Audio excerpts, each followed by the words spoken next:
Okay, short story time of how I ended up with 2 mice. Well, I got Ruby. She's the white mouse. I got Ruby because Freddy refused to eat a third mouse.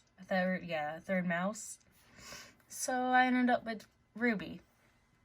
And today I got Onyx, that's the black mouse. I don't know what's wrong with her.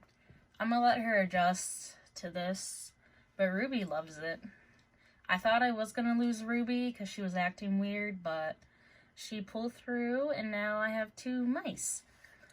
Eventually I'm going to start breeding them, but not yet.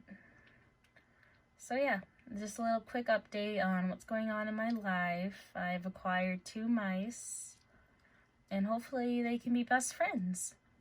Bye!